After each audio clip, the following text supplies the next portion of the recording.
Hello, everyone. We want to take this opportunity to say thank you. As you grow at the Golden Boot, so do our needs, but we cannot do it without you.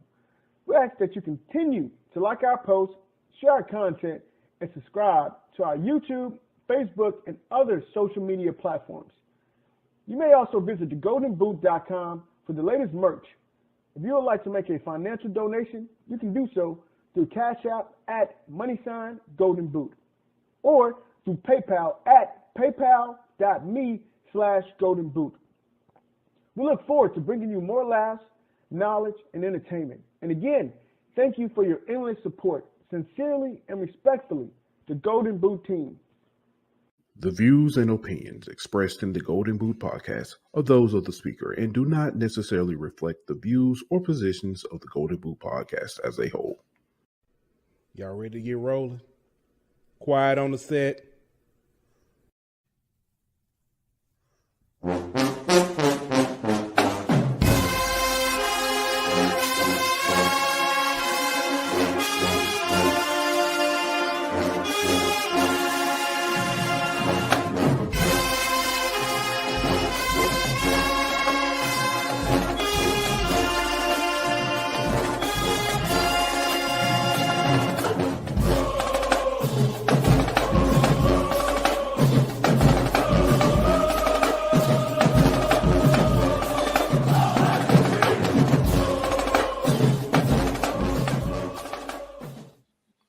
Hey, welcome back to another edition of the HBCU Hour. It's your boy Pooh Bear.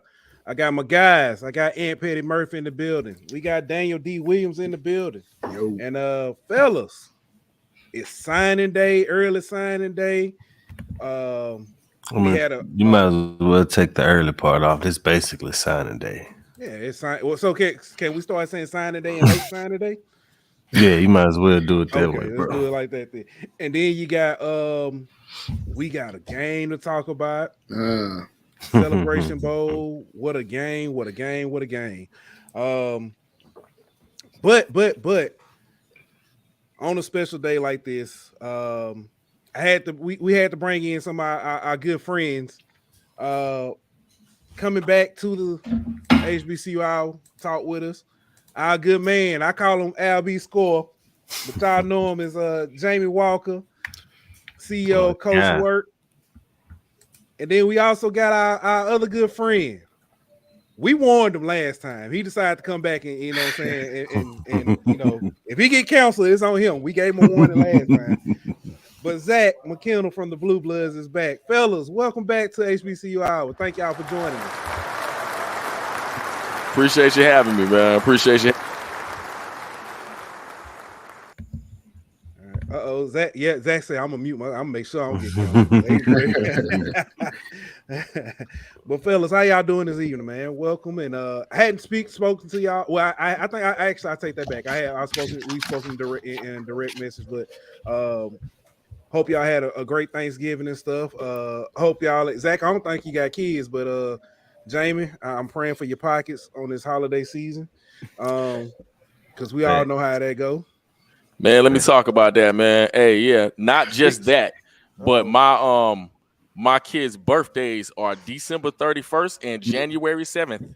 Ooh. And my birthday January 5th, so I feel for you because the way it go, I get to get out of things. I mean, get out of Christmas. I get to January 26th. That's my oldest, his birthday. Then it breaks loose. We got March 25th. We got April 7th. I got April 14th. And I got April 19th. Yeah. I got June 5th, July 10th, September 2nd. It's twice because my wife and my oldest daughter on September 2nd. Yeah. And then you got school starting right in between the two birthdays in August. So yeah, I'm with you on that one. Yeah. I'm a little spread.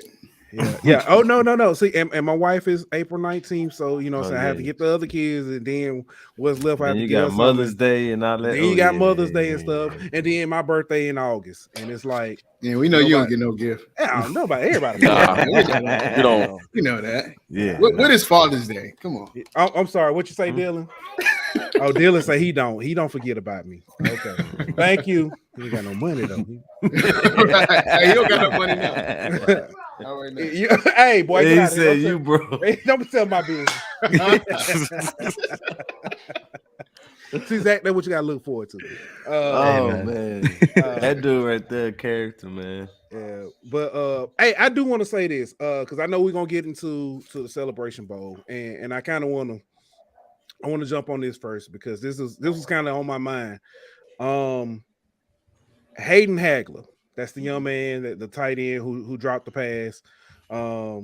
It's been reported he's gotten death threats. He's been suffering. His mom put out tweets talking about all the stuff he's kind of been through. One thing I do want to point out, in the beginning of the football season, LSU's Malik Neighbor dropped 2 punts against Florida State. And he got death threats and stuff, and people, talked about it. And I heard from a lot of HBCU fans who made the comments. That's why you should have went to a HBCU. We don't do our people like that, stuff like that. Now here it is on the flip side. Saying he's white. He goes to an HBCU and he drops a pass that could have potentially tied up the game. And the first thing they said, saying people started doing death threats and stuff, and that's what you get for going to a HBCU. You can't have it both ways. Come on, man. Y'all be adult about it, be smart about it. These young men they're playing a game. Hey, get out your feelings, all that. I just want to throw that out there and say that first because that was poor judgment by a lot of people. So I think in every college market or college fan base, you're going to have those crazy fans, man, who just go above and beyond to be disrespectful. And then you have a lot of people who probably not even fans of that team that just do it just to, because they hate themselves. So you're always going to have foolish people out there, man. But yeah, I agree. That's terrible. Yeah. And I talked on my show. Here's the biggest issue is it becomes like this weird competition. It's because of social media, and there's a lot of toxic things that come about that is where if one fan base sees that, it'll become the argument like, hey, come to our university. You won't take that. Well, the fans that you say that to are waiting for your fan base to have that moment where it comes out that they're doing the same thing. What I said on my show is you got to stop letting the lowest common denominator in groups speak for an entire fan base. Just because there's fans of insert random PWI fan base in there that are horrible people doing death threats, saying crazy stuff, man. Don't let that person or those people speak for the entire fan base. The same thing for Jackson State, man. Listen, you don't never know who the people are. It's so easy now to create fake profiles, hide behind social media, say all kind of crazy stuff, man. I really hope people understand that it's just a game, man. No one should be talked to like that. But also, as media, as fans that aren't doing that, you can't let the lowest common denominator represent a group of people, man. I'm hoping people remember that as we go through this process. Because listen, it's Jackson State now. Someone's going to mess up next season. We're going to go through the same process all over again. So I just want to throw that out there. And I don't think it's ever going to end. As long as you have social media and where people can control freely without being publicly humiliated or something like that, or happen to have repercussions for that consequence, they always going to do that, man. I said before, and I don't think a lot of people. I don't think people understood what I was saying. I think they were thinking, "Oh, he's just a LeBron fan." But I say that I don't think Michael Jordan is the same Michael Jordan if he played in the social media era. I mean, boy. Well, I say this. I'm gonna stick by that. He's no. I'm not talking about play on the court. I know. I agree with you. He wouldn't be the same player. Yeah, the love he gets and stuff. Nah, I mean, even on the court to a certain extent, dog, because when you're going out to 2 a.m. and all that, that's becoming a story. Now that's an extra distraction that you got to answer questions to. When you go out, he went out 2 a.m. in Atlantic City or whatever. Only the people at that casino or club or whatever saw him. He do that today. That's gonna be the first thing that they leave with on ESPN. You know what I mean? So that's totally different time we living in now. Yeah. So I agree. But hey, that's that. But we do got a game to get to. A good game, great game. I have to say this was probably the best game of the weekend. The best bowl game season so far, probably. of the bowl season. We're gonna talk about what I feel like is the second best game. We're gonna talk about that a little later. And it's not HBCU, but we'll talk about it. But North Carolina Central, and as our good friend Chuck in the comments says, he said that fresh legs can prevail in the Celebration Bowl, and fresh legs did prevail in the Celebration Bowl. I don't know if it was the legs, but they was hitting something. I'll be the one to say it. Coaching prevailed. Okay. Yeah, absolutely. Yep. I mean, if we want to be real about it, the better coached team won. Jackson State was clearly the more talented team. Top to bottom, there's no question about that. As far as pure individual talent, but the coaching from North Carolina Central just was better. I mean, they got the most out of their talent and got that talent to play better on Saturday. I honestly think that if Jackson State would have played North Carolina Central 10 times, I'm gonna be honest with you, I think Jackson State wins probably seven of those games. Off of talent. Off talent, maybe. I tell you what, the way North Carolina Central was hitting them in the mouth. Yeah, that's the thing, bro. It wasn't even close. It wasn't even close. Bro. They were. I think Jackson State talent the only reason it wasn't a blowout. I think you also had a lot of distractions too. Oh, I'm not doubting that either. But is that an excuse? Because the main thing gonna be the main thing. And that's what they kept saying all week. Let me ask you this though. That's what they have been saying that since the SEC press conference before the SWAC championship. Let me ask you this though. Didn't Jackson State contribute to that distraction by allowing him to coach that game? I mean, they could have just. No, you can't not have him coach. Right. I get it. You can't not have him coach that. I mean, I'm sorry. It just.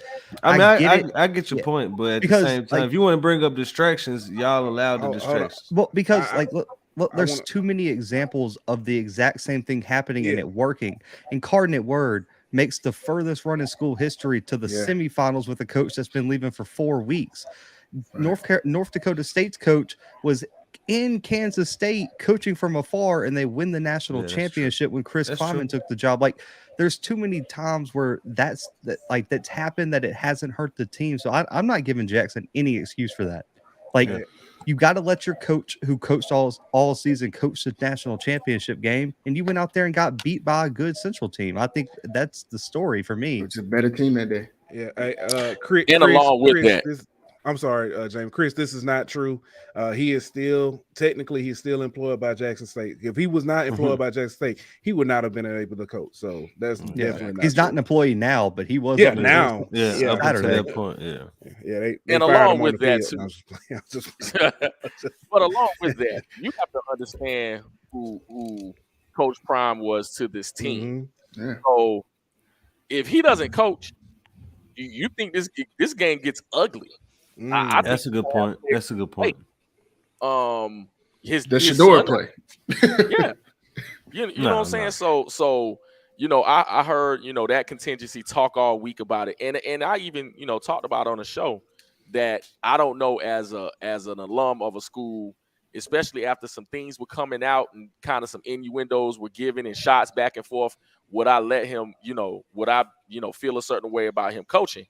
And I would have, but I understood them and that fan base and them wanting to be 13-0. So it's kind of like, okay, let them finish the job. Yeah. So I understood that. I couldn't blame the fan base for that.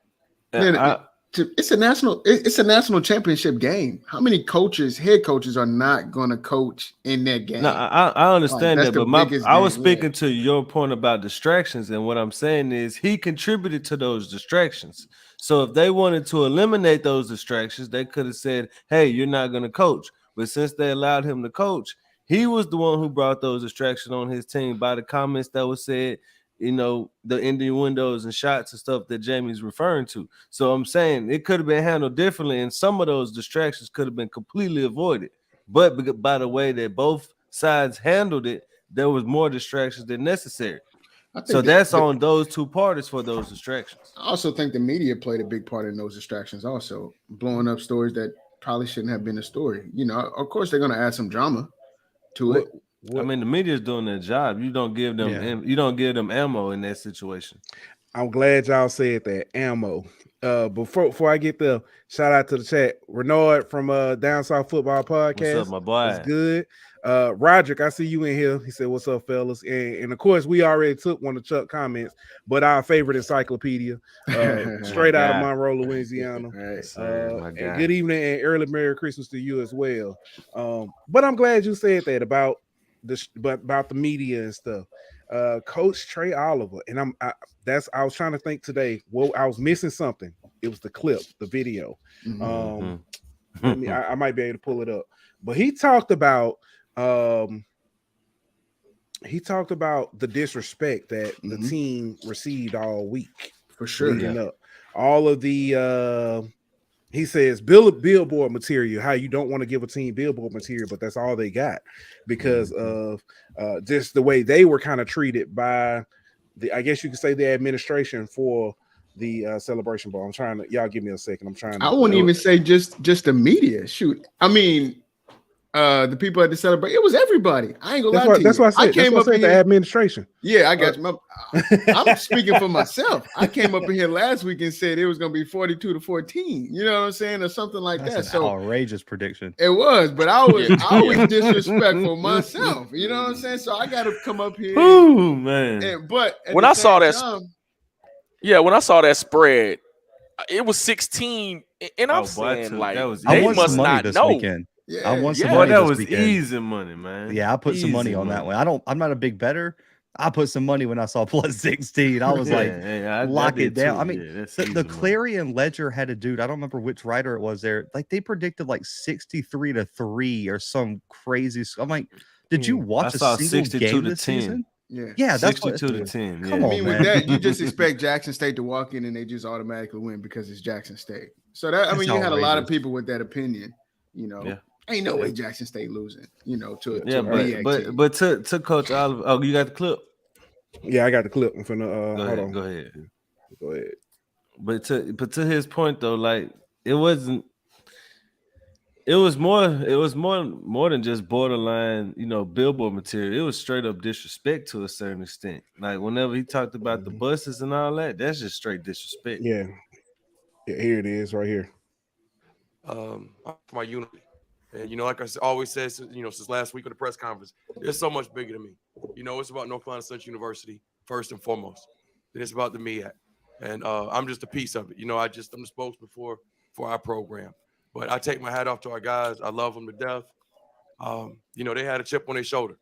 The disrespect was real since we've been down here. We come to the press conference, and many of you were here last week. Their athletic director addressed us as North Carolina A&T State University. I mean, come on. We pull up to a dinner the other night. Won't move. They got to drop our guys off in the middle of the street. Pre-game, we supposed to come out at a certain time before the national anthem.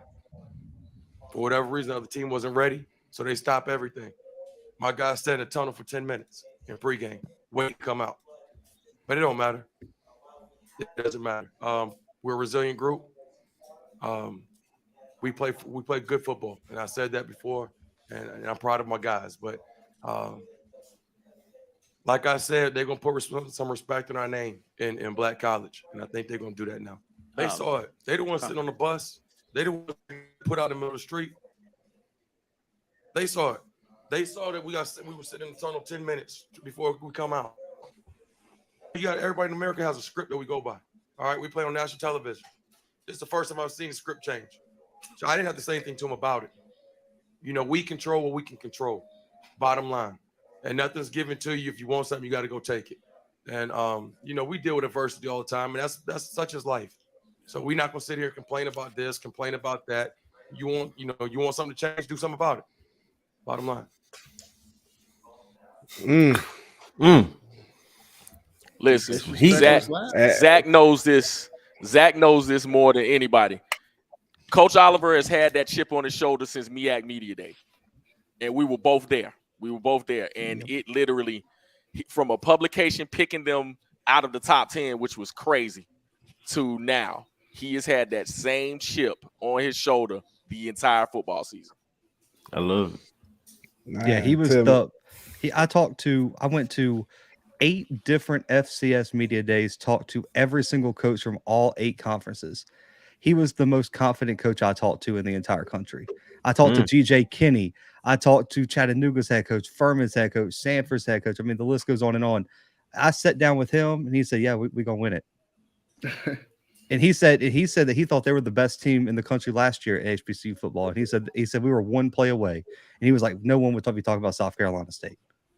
And he was right. I mean, they were a play away from winning that game and being in the MEAC champion, being in the Celebration Bowl last year. And listen, I love his energy. If I don't play right now, but man, if I was a recruit, I'd be going to play with Trey Oliver. He could sell me whatever he wants. I'll say this: when he was at Grambling, he had that same, personality, that same mentality of, the kind of that. I know, how good we are and what we're capable of. Y'all ain't got to believe it because we believe. He's been that same type of way from as long as I've, not known him, but kind of seen him and followed his coaching career. And he's a damn good coach too, man. Well, Matt Leone, the offensive coordinator, I had him on the show before and after the game. And after the game, I asked him, I was like, is it going to be any different playing with the target on your back? He said, bro, everyone in the conference knew we were the best team last year. He said, we played with the target on our back this year. They knew who they had to beat. We were the team to beat this year and last year. And I was like, that's all I needed to hear. I love the confidence. Yeah. I mean, and look at his team. His team, it's a model after him. Aggressive, hit you in the mouth. I mean, look at Richard, that quarterback, cool, calm, collected, very confident. So I mean, his team models his personality. So you gotta love it. Yeah. Hey, I do want another clip. This is more a little bit kind of tongue in cheek. That wasn't tongue in cheek. He was serious. It's hilarious. I think there was a little bit of like, listen, I should be a realistic candidate for an FBS job. Yeah, I know, but there was some seriousness in it too. Okay, so here it is. But I will say that me for half price though. Oh snap! I like that, Coach. So I don't even know the contract's not. If the contract hasn't, the ink isn't drawn the contract. I know they had to wait until after the game. So Colorado, if y'all have any second thoughts, I'll contact my agent. Bro, he ain't playing. Did y'all see that? He's not playing. He's not playing, bro. Did y'all see the meme of Prom crying before the game? Yes. Where he's like squinting? Bro, like I tweeted out, I was like, that's Colorado looking to see if the contract's dry yet. Oh man. Oh man. That's cold, bro. That's good one though. Oh man. Hey, but that's somebody yeah. AW does ask a good question though. He says the Celebration Bowl is billed as the HBCU championship. Do you think that's a correct title if schools like TSU, North Carolina, A&T, and Hampton can't qualify? Yep. Yes. Throwing that to my guy Jamie because he's the A&T guy on the panel. I'll take it because I've answered this question before, even amongst colleagues that have their own, chant for it, their own polls, things of that nature. And no, it shouldn't be. If they are not in an HBCU conference, they shouldn't be counted in the mix. Exactly. Same way I feel. If those schools want to, if they want a shot at the, the Black National Championship or HBCU National Championship, however you want to title it, join the MEAC, join the SWAC. I mean, and NCAT, Hampton, they were in it at one point. You shouldn't have left. Mm-hmm. Yeah. Yep. Yeah. I'm in full agreement with that. I know they still, those teams still show up in polls if they're good. And as far as just ranking the actual team itself as an HBCU, but in relation to the Celebration Bowl declaring an HBCU national champion, that's exactly what should be the standard for it. So I got no problem with that at all. It's going to be the debate of all. Like HBCU Twitter is going to be legendary if A&T gets it done. and wins the national championship at the FCS level, and someone wins the Celebration Bowl, that the Twitter debate, I'm going to live for that because that debate will rage on for the end of time. Absolutely. Absolutely. Because all I could do was sit back and smile. Like that's all I would do. Yeah, you're in a win-win situation right there, brother. Come on. You're in a win-win situation. Like, you're a national champion either way. Didn't they declare FAMU the number one? They just claimed it. No, FAMU declared FAMU was number one. Okay, last year I was gonna say, but they ain't even. Okay, I'll just. Yeah, they claimed that they were the HBCU national champions because they only lost to Jackson by 1 and smacked South Carolina State. So they said by like process of elimination, they should be the champions. That's not how that works. Translated properties, Yeah, they hired an algebra teacher and they calculated the trophy for them. Oh wow. Man. Hey, so back to this game. We've talked about the disrespect, the distractions. North Carolina Central just coming out and straight punching, not literally, because I don't want nobody to hear this and be like, oh, but coming out and just hitting them in the mouth, punch them in the mouth. What was it about this game that was just so significant? I would say the offensive line play by North Carolina Central. I mean, it was just more physical than Jackson State. I would say the defensive line play by Jackson State, being able to get pressure on Shedeur and being able to kind of bottle up that run game. Yeah. Now, I do want to say, I said this game will be close. I picked Jackson State, but I also said if North Carolina Central can establish the run. Yep. They did that, man. Early. They did that. Early and often. Yeah. And I think it is all summed up with that one clip that we've all seen. Oh, that stiff arm. Oh my God. Goodness. Oh my goodness. I hadn't seen a stiff arm like that. I ain't gonna even say Derrick Henry. I hadn't seen a stiff arm like that since the little 5-year-old, the clip of the 5-year-old playing Little League. I hadn't seen it. Boy, it was nasty. With all that being said, Jackson State still had a chance. Travis Hunter is better than advertised. Best player on the field, hands down. Yeah, him and Kevin Colton. Yeah. Hey, that 80-yard touchdown was so ridiculous. That dude's so fast, bro. Right.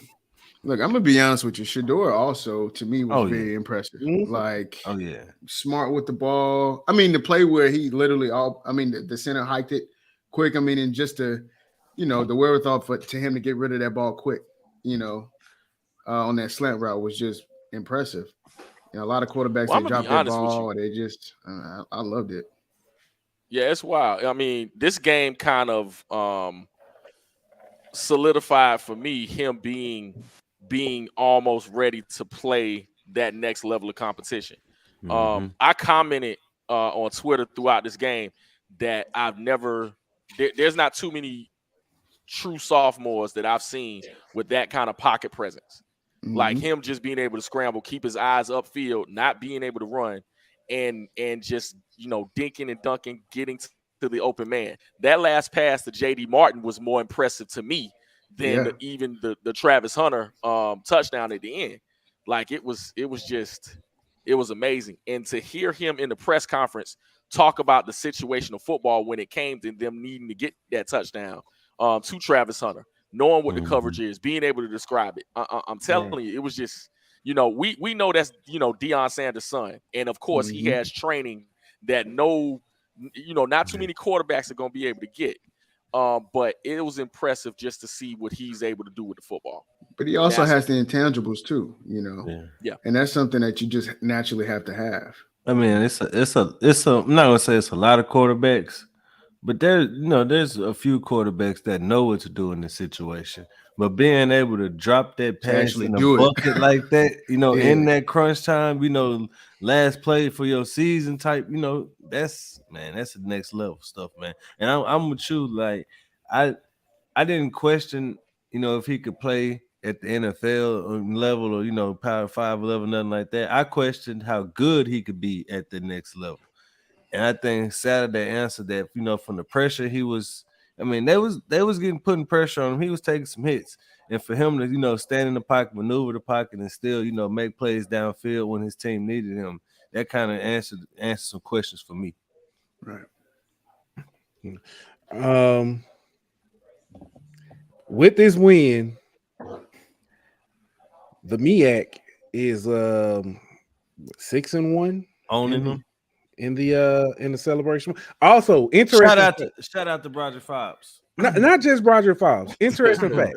Interesting fact. Somebody pointed this out. There's only been one coach to win the Celebration Bowl that was not either a former coach at Grambling or coaching at Grambling at the time. Shout out to the G-Man, baby. Grand fan. And that was Sam Washington. Shout out to Grambling. He is the only coach to not have a Grambling affiliation. Very interesting. What about your cousin? I think somebody said he was too. He had some kind of. I thought Sam Washington coached at Grambling at one point. Well, it may be flipped. It might be Buddy Yeah, Pugh. I think It might be Buddy Pugh. I might have got it. I think it's Buddy Pugh. I don't think Buddy Pugh's ever coached at Grambling. Okay, then I got it flipped. Then my bad. Because even Trey Oliver, he was on the inaugural A&T team that won it back in 2015. He was the recruiting coordinator and linebackers coach, if I'm not mistaken. Mm-hmm. Also, there was another first in this game. I missed the young man's name.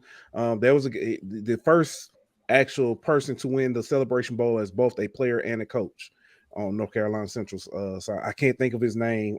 He posted a tweet and it has gotten lost in messages somewhere. Shout out to Goodell's nephew also. Bro, okay, can I ask you something? I didn't know nothing about that. Out of all the media covers that Jackson State has and all the channels and media that covers that team, how in the hell did we get to the Celebration Bowl broadcast and nobody knew? I had no clue. Bro. I had no clue. I've never even heard the kid's name. Like, I've looked at the roster 50 times and I have never connected. I think it was a plan just for that game. Honestly, I think the kid just got added on the team before that game. He was a walk-on. He was on the practice squad. Yeah, he never was on the travel squad until that game. I probably should say this, but does Goodell say don't do it? Hey, you know I got a black nephew. Does he do it? Oh man.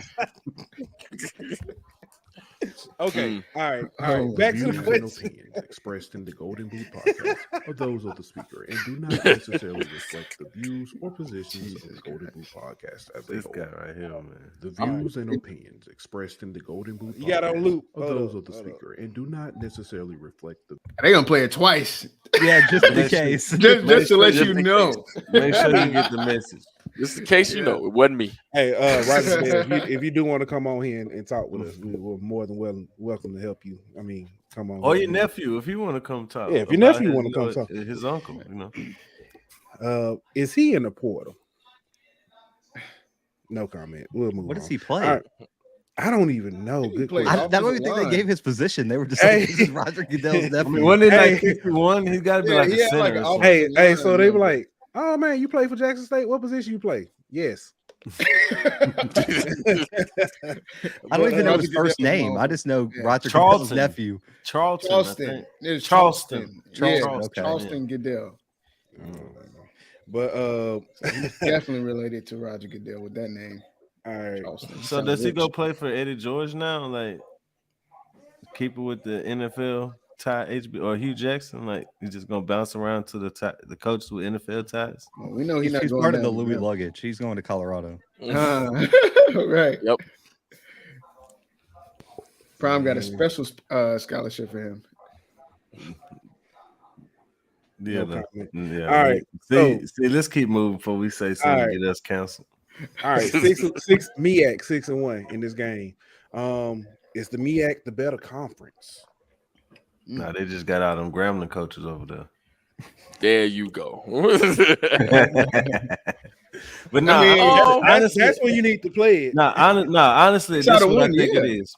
This is what I think it is. I think that the type of football that the SWAC sees throughout the season is the same type of football for the most part. I think the MEAC has a more diverse, with their schedule. They only play 5 conference games, so the rest of their schedule, they see a more diverse style of football, so they're more prepared. They've seen more things. They have, they've had to pass the ball, they've had to run the ball. They've had to defend the run, they've had to do more stuff, so they've seen more things and they're more prepared. based off their, the battles that they went through in the season. They're more battle tested, I guess, than what the SWAC has.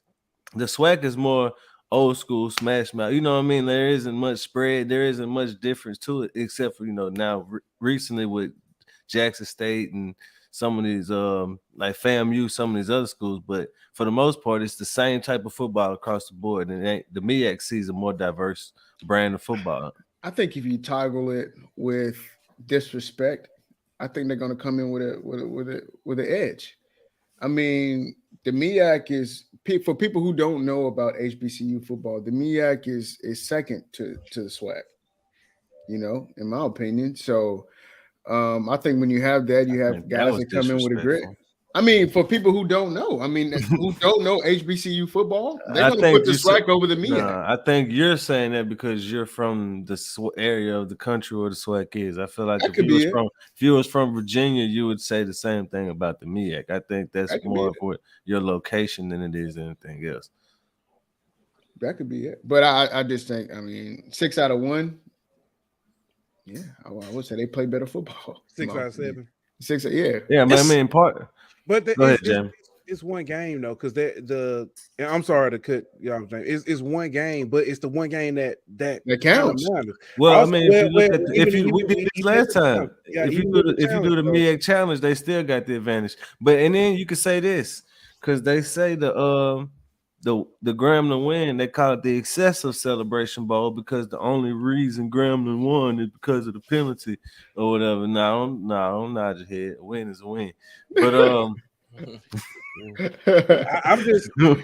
I'm just saying, like even in that game, you could argue that the MEAC was gonna win that one too. So they could be 7-0. So so there has to be more than just disrespect in this one game. There's a trend at this point, and it has to be something along the lines of who they play throughout the season to get them prepared, or the coaching, or there has to be more than just they were disrespected.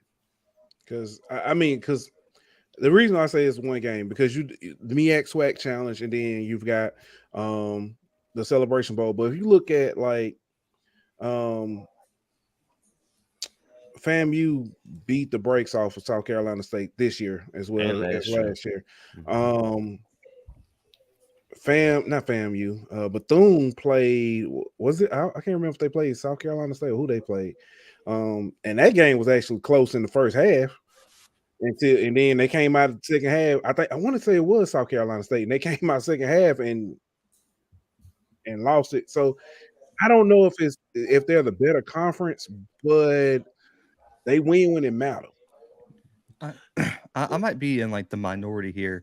I don't think you can judge the strength of a conference based on one game at the end of the season where the two champions face. Like that has like to determine the best conference, you got to have some sort of matchup throughout the length of the conference, of the depth of the conference, because you got to look at the first few Celebration Bowls were close, man. I mean, it was like 2 points, 1 point, one touchdown.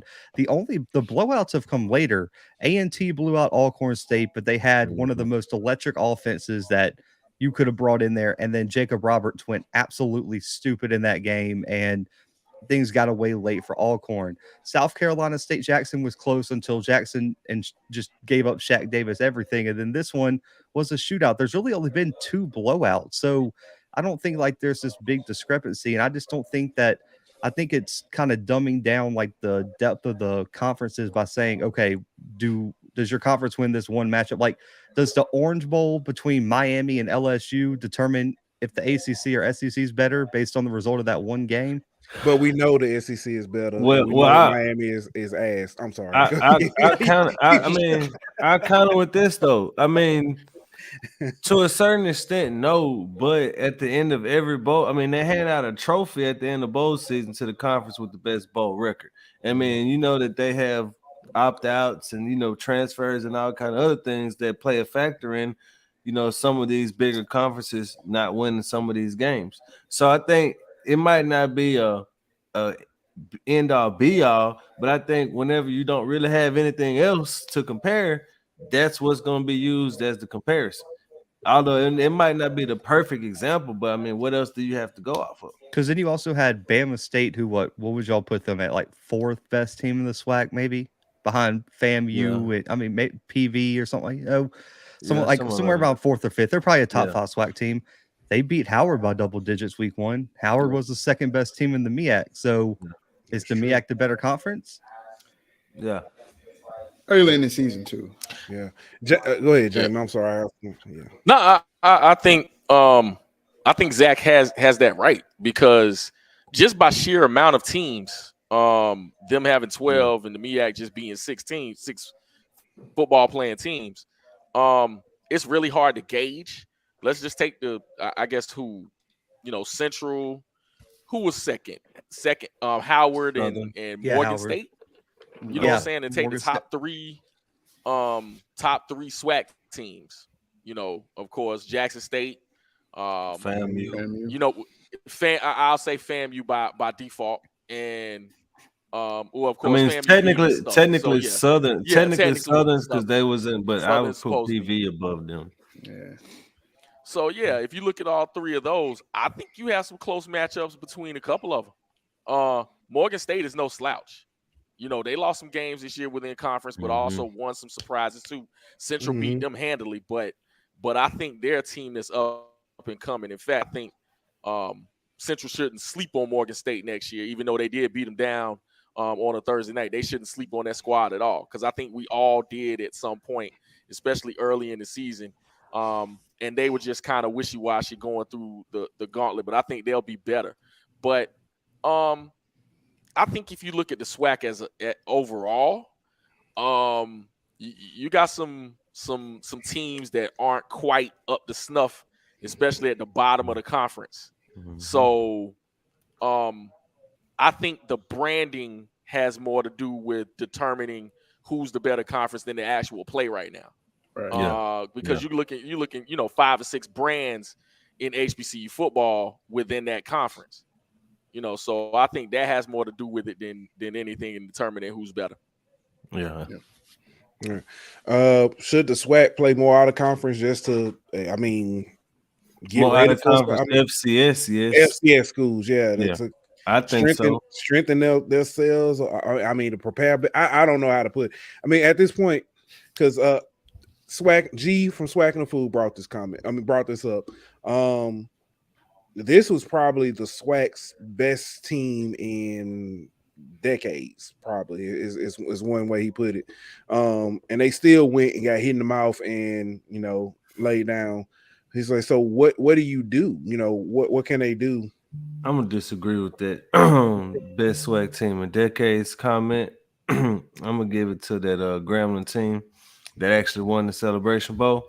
Big surprise. Let's not. Well, hold on. Let's not forget that they were 10 points away from beating a Division I Power 5 school if their quarterback wouldn't have got hurt. So I'm not just saying this because I'm right up the road from Grambling. They actually were that good. But I think they need to play more schools. They need to open themselves up to more brands of football, more types of football. Whether it's Southland or whoever you're playing. They need, just so they can see different type of football, so they can have to prepare for a different brand of football, so they can, experience a different environment. You know what I'm saying? It's more things than just, playing the same 7, 8, 10 schools every year. Yeah. Of course, Chuck. Well, Chuck be here. Chuck, I was in attendance at that 2016 Celebration Bowl. That's my dog, man. Leave my boy alone, man. Chuck, listen, Chuck always know, man, and I love that about it. Hey, Chuck, y'all know Chuck's brother was an NBA coach? I just found that out today. Golly, wow. But I think you got something to that, man, as far as the play is concerned. Because this is what I've always said, there's the whole argument of FAMU being in the playoffs. I think the SWAC can schedule this thing where if your champion, your champion is going to the Celebration Bowl, but if you schedule it right, you have an alternative team that can back into the playoffs if the scheduling is correct. You know what I'm saying? If you play enough out of conference opponents, and I know the argument is, you can't get the home and homes, the attendance. There's a whole lot of ancillary things that people, talk about. But if you schedule it correctly, you can have your second team get into the playoffs. You know, you're your third team technically, not necessarily the West champion, you know, or the East or West champion, because I mean it'll be too late by then. But yeah, you absolutely can. Absolutely. Well, in the argument that like people use with FAMU was like, all you know, they you know, all of the random arguments is like they're ignoring the fact that there were multiple HBCU teams that had schedules good enough to get into the playoffs. PV, Alcorn State, Central. If they didn't win the MEAC, Central had a good shot too. But the problem is all the teams that have schedules built for backing into the playoffs don't win the games they're supposed to. And it's like, I don't know how you keep getting mad at the wrong, like get mad at the teams that have the schedules and aren't winning the games they're supposed to win. Yeah. That's a good point. Good point. All right. I guess the as the cliche says, to put this on the bed, does this loss hurt Deion's on-field legacy as far as the HBCU? I think for HBCUs it does. I think it kind of puts a stain on, you know, if he would have finished it out, I think it would have probably left a better feeling for some people. But I think either way, and it's a close loss. I mean, how bad is it? I'll say this: if you, I think it hurts it just because of some of the things he said. Just last week, he was talking about how people were mad that they were so dominant. You know, and then you lose both your chances to win a championship. You know what I mean? Like so when you say stuff like that, and like how dominant were you if you didn't even win, you know, your 2 tries at a championship? If you would have won one of them, you know what I mean, then maybe you would have been looked at as more dominant of a coach. But I think now some of that luster has been taken off a little bit with 2 losses. I mean, but did he not have any haters? It's not whether or not he had haters. You can't say you were dominant and then lose the 2 chances you have to win a championship. And honestly, be physically outplayed. Like you weren't even a better. Like you shouldn't have even been in the game that close in either one of the games. Honestly, so that takes a lot of how dominant you were. Yeah, I mean, he was dominant in the SWAC. How many straight SWAC games did he win? He's going to go down as a great coach, but he's not going to go down as a legend because at the end of the day, 0 national championships is at the end of your resume. You lost to, say what you want about their schedule. You lost to a 6-5 South Carolina State team by 21 points. And then you went to the HBCU national championship the next year and get beaten overtime with your quote unquote best team that you've had. You had time to get all your talent in. There weren't any more excuses. It's going to be a black stain on the resume that he could never win the big one. Yep. And that's how you got to leave it. I agree. All right. I lied. I guess this will put it to bed. How close was the picture in the beginning, the meme and stuff, that pregame speech? How close was that to being the new Jordan crying face? Oh, I think it might be the new Jordan crying face. Yeah, I'm never letting that die. Every chance I get, I'm posting it. It's the number one. It is alive forever. Yeah, it's fair. And honestly, you know, the video of him saying, "Not tomorrow," you know, like that whole little clip, that's gonna be used for a little while too, bro. That's gonna be like the Deontay Wilder to this day. Like that's gonna be. And he deserves it. There were more sweat beads on his forehead than tears that came out that whole speech. Hey, my boy was trying to get an Emmy, man. He's our facts.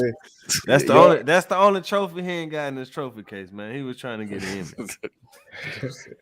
He tried to get that. I was just mad at ESPN kept playing it. Yeah. They played it like 15 times in the fourth quarter. Yeah. Yes. His crying got more airtime than Trey Oliver. Man, then the whole North Carolina Central team, man. Wow. It did. Well, that was officially Coach Prime's last game as a head coach at Jackson State, at least right now. I think pretty sure that's the end. I'm pretty sure, but I don't like the. I know what you mean, but I'm pretty sure you could put the period at the end of that sentence. Yeah. A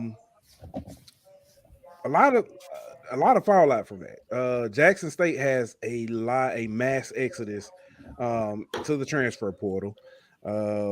Been getting some of them back though. They've had a few guys that who took their name, withdrew their names from. But you had a lot of guys going to the transfer portal for Jackson State. I wish TC, Coach TC Taylor, the best with that. I think he can create a legacy for himself if he can maneuver this. If he can, survive and get a winning season. I know this gonna kind of jump ahead, so I ain't gonna try to change the subject. But if today was any indication of how his tenure is gonna go as a head coach, he'll be all right. He'll be fine. Yeah. But Jackson State ain't the only team kind of losing players to the portal. McCray, Southern's quarterback, who basically started predominantly all of the season, he entered the portal. Yeah, that was shocking to me. I'm not gonna lie. Disrespect too loud, taking him out. I mean, he played it wasn't all shocking, season, bro. It wasn't shocking. A lot of people said that Bubba should have been playing. Starting. No comment. Well, Bubba's graduated now, so yeah, but Bubba should have been starting. Bubba should have been starting over McCray by halfway through the season, in my opinion. But that's why I figured McCray would stay, since he was pretty much, locked into that starting role, unless unless it kind of was on some mutual.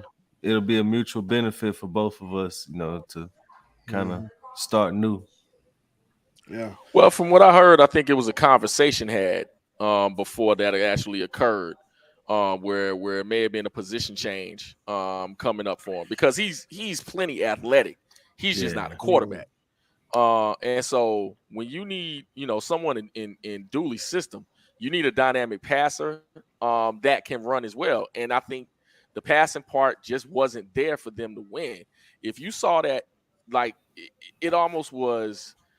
If you saw that SWAC championship game and the actual night and day difference between the quarterbacks, you can't do anything but scratch your head and wonder why Bubba wasn't playing the entire year. And it's like, okay, he has commanded his offense. And I know some of it was Jackson State didn't have him on film. But, I asked this question before. Maybe it was tongue in cheek. But like, did Bubba, take somebody's side piece, or you got some bad pictures? Why this man didn't get any time? What happened? He accidentally washed one of the ascots that was supposed to be hand washed. He accidentally put it in the washing machine. That's a fireable offense. Yes. I keep telling y'all that and Coach Dooley gonna listen one day. If he comes out, if he wears the ascot, they win by double digits. He didn't wear it in the Bayou Classic, and it was a close game. He decided to go with the bow tie. No, sir. That's an ascot event. Don't do that. But yeah, I don't know. Everybody, like I said, everybody had been calling for Bubba all season. That's all I kept hearing. Bubba. Yeah. I think the question, Zach, correct me if I'm wrong. Didn't several people kind of ask about it during like some of the SWAC media sessions as well? Yes. He said he's the best quarterback. Yeah, he doubled down. Yeah, and said that he doesn't need a game manager. He needs a game winner. Yep. He said he told me at SWAC Media Day, I got the interview on my channel. He can manage the game from the sideline. He needs a guy that go out there and make plays. I said, you got the wrong guy out there. Well. As we talked about a little bit earlier today is recruiting the early signing day right now, or just signing day. Big pickups in the HBCU world. I know one of the biggest ones. Shout out to Coach McNair at Alcorn for getting Tyler Macon. Yeah. From Mason Macon, however you pronounce his name. Out of Missouri, quarterback, phenomenal pickup. Some say Alcorn was a quarterback away from doing big things last year. So they were 4-star, you know, he was 4-star quarterback too. So, you know, highly recruited, highly touted guy from Mizzou. And I think Jackson State, man, we talked about what TC was able to do today, getting a 4-star running back from Oregon, Seven McGee, getting 3-star linebacker Alan Walker, getting 3-star Tristan Sion, getting 3-star. You know, it's like if you just look at their recruits, all 3-star. You know, whether it's a transfer or, you know, a 2023 guy. They getting, and Grambling was able to get transfer Miles Crowder, quarterback from Alabama State, which I think was it's gonna be interesting. Yeah, and I mean it makes their quarterback room even more. You know, they already had 3 guys. They was kind of rotating and shuffling around, so they're just throwing another guy in the mix. So interesting to see how Grambling's quarterback room will play out. Yeah, I think the Crowley going from Alabama State was interesting because we saw Davis get banged up a lot this year, and Crowley held them afloat a lot. Kept them in. He didn't necessarily win a lot of games, but he kept them in a lot of games and kept a lot of games out of reach. To say so, I think that's interesting. Yeah, Grambling was able to get another. I think a lot of difference makers at some key positions. That was able to get running back from Southern Miss, offensive lineman from or his defensive lineman from the offensive lineman from Arizona. Keys, I believe is his name. So I think Hugh's kind of trying to make a little bit of a difference, and he realizes that he needs mostly guys that can make an immediate impact. So I think that's why you saw them go so heavy on the transfer portal, whereas like Jackson State, FAMU, some of these other schools. FAMU is another school that was able to get some guys at the portal. Running back from Nebraska, DB from Minnesota, you know, they was able to get some, you know, Power 5 guys. But Jackson State and FAMU had a little more balance in their class, you know, as far as high school and transfers, where Grambling was mostly JUCO and college transfer heavy. Yeah. Romello Watson, former Grambling offensive lineman, is now with Tennessee State. Yeah, that's good. Good for him, man. I'm glad he found the home. Yeah. I probably should ignore this, but Travis Hunter. With the you know what I'm saying, help me get to 100,000 recruits, and I'm saying, and I announce where I'm going. Yeah, I don't know. Y'all should have dropped the NIL. He could have been like, get the golden boot to 200K, and I'll announce my. So like I saw some people who had an issue with that. There was a lot of people who had an issue with it. They said it was weird. I disagree, man. Like, all right, so if NIL is all about these athletes being able to have a brand and, you know, capitalize on their brand and maximize their brand, that's exactly what he's doing. Right. And you know what I mean? Like, it's not getting paid. You know what I mean? Like, all he's doing is maximize on what people have wanted athletes to do, and now some of those same people have a problem with it. I think the problem is they want to know where he's going, and he's making them wait. You know what I mean? So they're finding a reason to complain about it. They're just mad that he's leaving. That's it. Yeah. I didn't have a problem with with as far as making money off of it, nothing like that. The issue I got with, I just felt like, I was like, man, it's like so easy for him to get to. Yeah, he was like, man, we've been trying to get 1,000. Yeah, we've been trying to get to that. Nah, that man got 30,000. He got 30,000 subscriptions in 3 hours. We've been trying for 10 months. We can't get 1,000, man. Hey, while we on this topic, go ahead and like and share, please, and subscribe. No, it wasn't even that. I was just like, man, this ain't nothing but attention. It's like, hey, just give me attention. But you know what I'm saying? It's, you know what I'm saying, at that age, he gonna get that. Like, at this age, you know, it's nothing, you know, it's nothing to frown about. Move on. But honestly, Travis Hunter gonna get attention either way. He could tweet out a period and it'll, you know, get 100,000 retweets. What does that mean? People writing articles about it. But I wanna ask Zach this though, because he mentioned a commit, the Texas Southern guy. I can't remember the kid name, the quarterback. Can you tell us a little more about him? Yeah, Jace Wilson. He's a transfer for Furman. He played high school football over in Texas, transferred into Texas Southern, and I love Andrew Body, man. There's a hoodie sitting on my bed right now, made exclusively by his mom. He probably is going to take his job. Jace Wilson's that type of talent. I mean, the arm talent is outrageous. If they I'm telling, like, his one start this season was against Sanford, a top 10 team, replaces an injured Tyler Huff. The first start, the coach trusts him to throw it 59 times against a top 10 team, completes 39 of them for 320 and 3 touchdowns. Dang. The kid can launch it. He has more arm talent than body. The one takeaway is Texas Southern isn't going to get the, I would say, the dual threat ability. Body is way faster, way more shifty in the pocket. But man, the arm strength and the arm just talent and fundamentals for Jace Wilson are off the charts. And I had another SWAC coach text me when the commitment happened, because they wanted him to, and said that if he doesn't win the job, Texas Southern didn't have a fair competition. Wow. Okay. So let me ask you this. Automatically, with Shador leaving, would you say he's the best quarterback in the SWAC? Talent, but like upside wise, yeah, I think so. Yeah. Okay. That's a good It's problem. It's him or Musa. It's him or Musa. Yeah. Musa has more prototypical size. Wilson's a shorter guy, but arm talent, man, he's right there with him. So I think he's top 2 easily. Yeah. So it's a good problem for Texas Southern to have. Yeah, you know. it's unfair it's for just, them both of them. It's just can you keep both of them? Yeah, that's the big issue, because whoever loses that spring battle, are they back in the portal? I mean, because whoever loses can start at a handful of schools in the SWAC. I don't know. I mean, Body's got to be what, the third best quarterback. I don't know. I got to see the Macon kid from Mizzou. He might, but either way, he's 4th, top 5. Either way, now there's plenty of teams that would love to have Andrew Body. Another school that landed a quarterback I really like is A&T. They landed a kid. I think it was Kevin White Jr. Man, I'm telling you, when we get off of here, go watch his highlights. He has the first play of his highlight tape.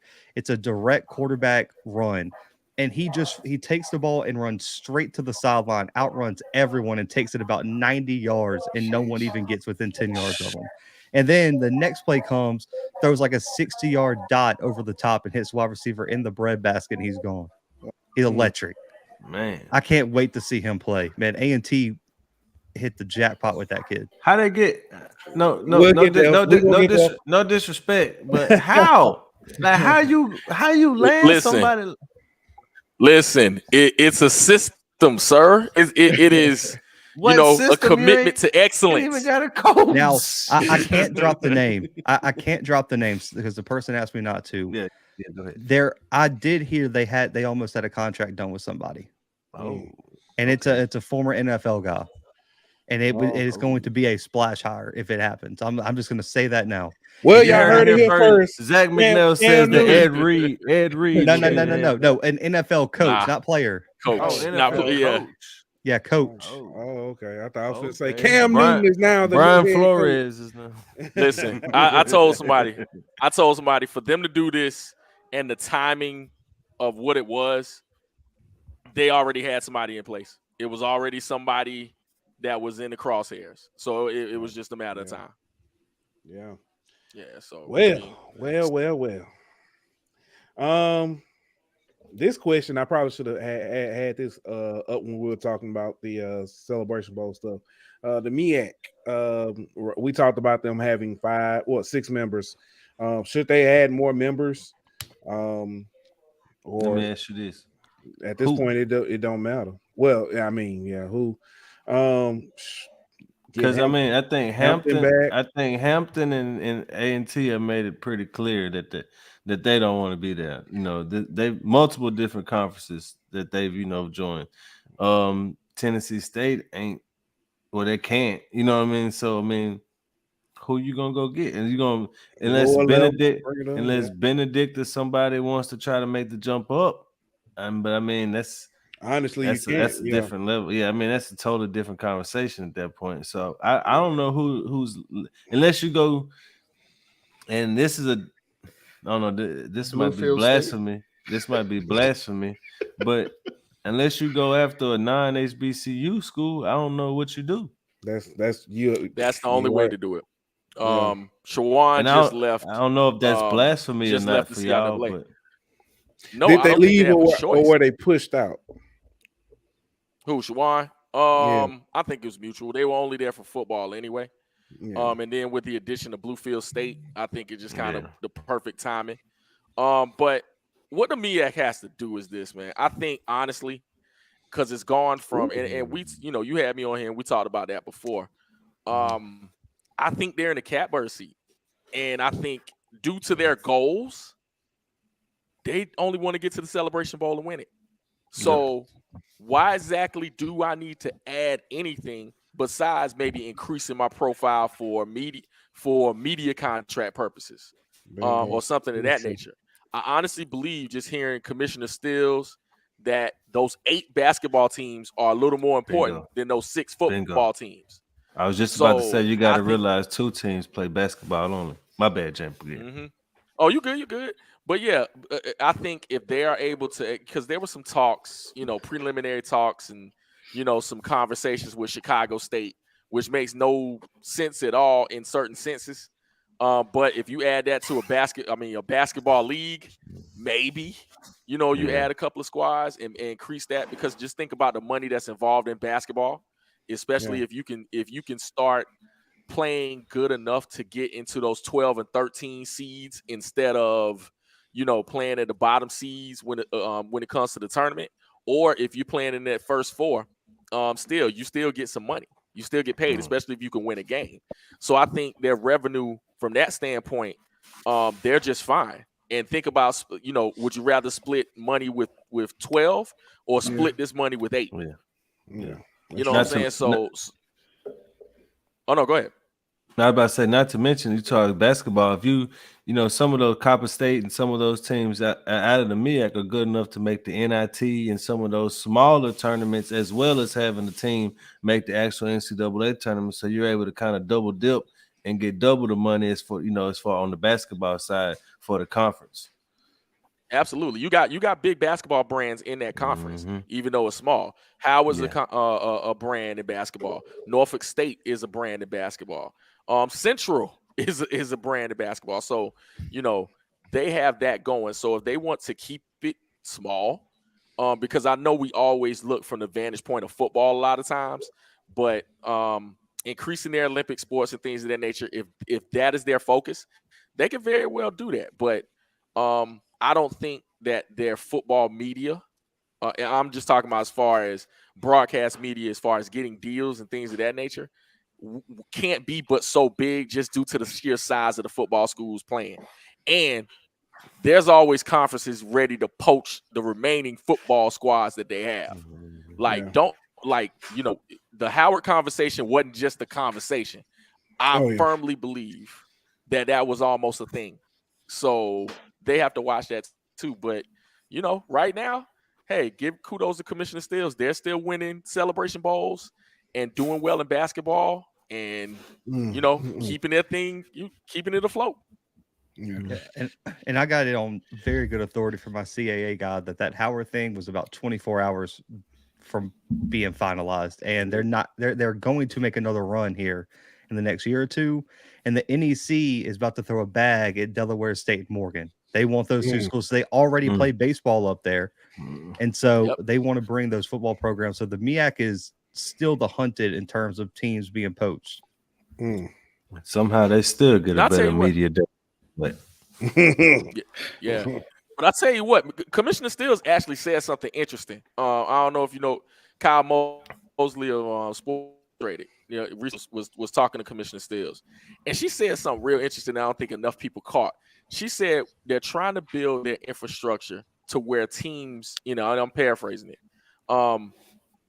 may be interested in coming back to the conference, which was kind of poignant. I was like, okay, you may be throwing some fillers out there, because I was also told that there was a conversation when A&T once left the Big South, or it was understood that they were leaving the Big South before they actually signed with the CAA, that hey, maybe there's a possibility of coming back to the MEAC. They said no, of course, and here the CAA is, but we'll see.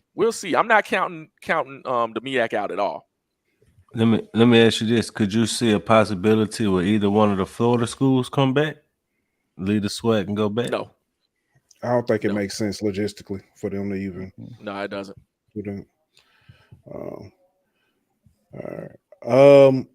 I'm gonna move this one up here, this topic here, up a little bit, just because flow better. Coaching carousel. Bethune-Cookman still hasn't made a hiring due to what we've been told is a hiring freeze. I don't see any, and you brought this up too, any commitments or anything that have been announced. And Kamara Avery had this tweet he put out. He says, I haven't seen nobody post committed to Bethune-Cookman. How do you get guys? How do you guys expect to win anything if y'all haven't even started recruiting, let alone hired a coach? Valid point. Yeah. And then you missed the reply. Amari Hill Robinson, first team, two-time first team all SWAC DB for Bethune-Cookman, said, "Looks like I need to go find me a new home." So it's very interesting. I mean, you can't blame them, bro. Honestly, like at this point, and I understand there might be some things outside of the administration's control to a certain extent, but if you're a player, do y'all care about us? You know what I mean? Like, are y'all trying to get us a coach? Are y'all, you know what I mean? Like, at some point, you gotta wonder if this is the best situation for you based off, the circumstances. You don't have a coach, you don't have a position coach, you don't have anything. So, like, how are you supposed to sit up there and be like, oh, this is the best situation for me when you're in the, everything's up in the air? Well, today on the show, I did the signing day show with All Script. He said that his Bethune guy told him they've offered the job to at least 10 people and they all declined. Wow. And Jalen Jones today entered the transfer portal again. The quarterback. Their quarterback just dipped too. It's just Bethune's in a really awkward place, and I feel bad for him, man, but I think it might get uglier before it gets better here. So why let go of you? Never mind. I'm gonna keep saying it. I think the person who could do a great job there is Sam Washington. I really do think. But if it's a hire freeze, you can't even get them in. But I think Sam. So I threw because I think Sam would take the Valley job before he took the Bethune job just because of his connections. But I was told by someone close to Sam that he might not want to coach right now. He might want to take a year off and reevaluate things for a year. He just came off a long stint at A&T. Things didn't go right. They said he might need a break from what they were told. And so you might not see Sam Washington reemerge for a coaching job till next season. But if he takes one right now, I don't see how he passes up Valley. I know what he's doing. Yeah. He going to be an analyst for Trey Oliver. Trey Oliver finna start a Saban coaching clinic over there, man. I'll fire me at coaches. You can come work for me, man. Yep. Hey, speaking of, so is there any legs to the, I guess, rumor that those coaches come up with a game plan for whoever's in the Celebration Bowl together? Because if that's the case, I mean, that's an upper hand on why you're able to, win that many Celebration Bowls. If it's 5 coaches on one, I don't know if it's a game plan per se, but what I'll tell you is Rod Broadway, Sam Washington, Buddy Pugh. Coach Trey Oliver talked about that in the post game presser. He was like, them are his coaching daddies / uncles. Yeah. They call him. They are incredibly close, and Sam Washington was on the sideline when this occurred. So I think they talk. I absolutely think they do. And somebody pointed that out when it came to. Yeah, somebody pointed that out when it came to MEAC coaches versus SWAC coaches, in their togetherness. So I'm gonna be honest. I don't think they. Nope, never mind. I feel like there was they wasn't gonna be there for this year. No, you're right about that. He might have had 1 or 2 guys come to his assistance. Hold on. I want to say this. Me at Mike, I got me at Mike. He said me at rules of SWAC. And he said Bethune better get a coach from a temp agency. And then he said those are just SWAC excuses. The SWAC make after losing. Oh no, look, I ain't me at because I mean doing that thing though. to be fair, Prom did have Mike Zimmer sitting at the house dissected film, and they got 15 analysts. So, like, I think the playing field was just leveled. I don't know if they liked it. I will say this though, that fake punt had Sam Washington name all over it. I will say that it was beautiful though. The execution was flawless. It was. That's some Sam Washington stuff if I ever seen it. That dude. It is. What's up, Mike? Man, come on, you killing me, man. That dude funny, man. Yeah, Mike. Chuck been in our notes again. He said, I saw that Delaware State hired Howard University's defensive coordinator Lee Hull as their head coach. Hey, guess what, guys? Next topic. Delaware State hired Howard offensive coordinator Lee Hull as the new head coach. Also, sir, can you stop?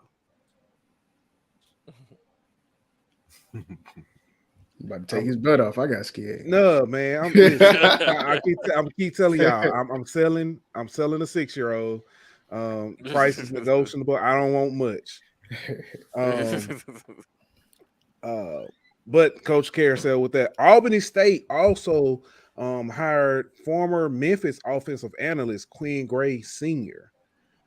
He has some NFL experience as well. Coming in not long ago, UAPB hires former Louisiana Monroe assistant coach Alonzo Hampton as their the current associate head coach at ULM. I say former because he got a new job. So, as the new head coach. That's the only reason I say former. I say former for I know they. Yeah, I got you. Yeah, but yeah. So those are 3 schools that have picked up and hired new coaches. So I think UAPB got a good one. No bias here. I mean, I'm lying. It's a lot of bias here. I was just That's my guy, man. He coached, where I'm from. He is actually at UAPB before in the past, so he kind of knows the landscape and kind of knows what the job entails. And he's got a lot of college experience, on different staffs and different parts of the country. So he's got a lot of ties as far as recruiting and Southeast. He was on Taggart's staff at Oregon.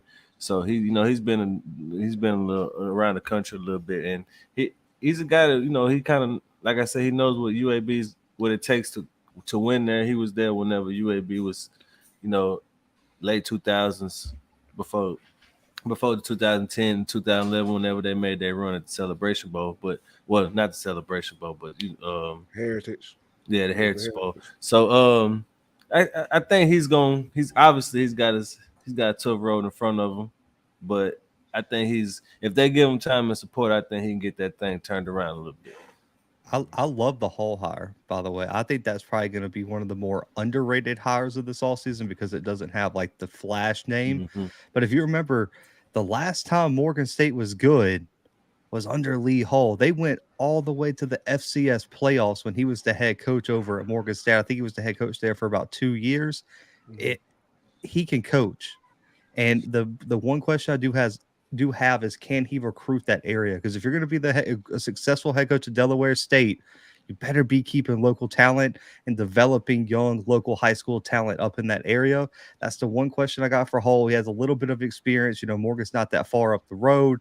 He has experience doing that. I'm really excited to see what Lee Hull can do. The question is, can he replace all the losses that Delaware State has had over about the past 12 months? Because they lost a lot of talent. Give Lee Hull some time, though. I think by year 2, late year 2, early year 3, they can be contenders in the MEAC.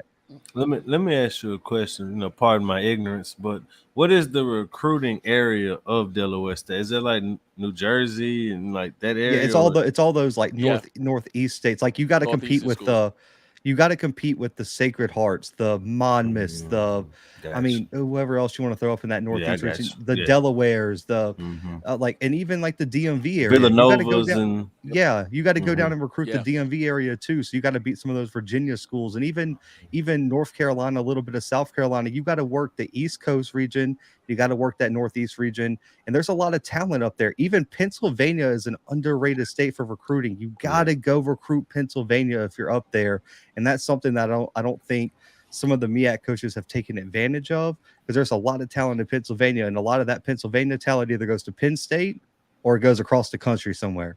So you got to get local talent, and that's really key everywhere, man. Especially you have a strong base with all those states being so small. Your recruiting base is a lot bigger. When you're down in Alabama, you got Alabama, Georgia, Florida, Mississippi, like all those states are there. Man, how many states do you have in that same mileage up in the Northeast?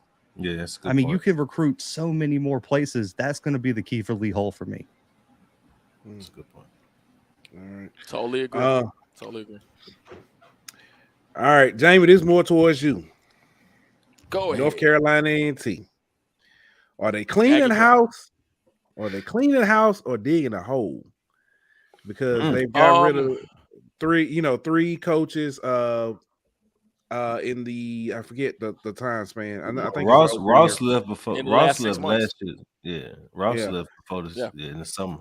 Yeah, and then I don't know if also you saw what speaking of, Coach Oliver spoke up for Coach Trey Oliver spoke up for Coach Sam Washington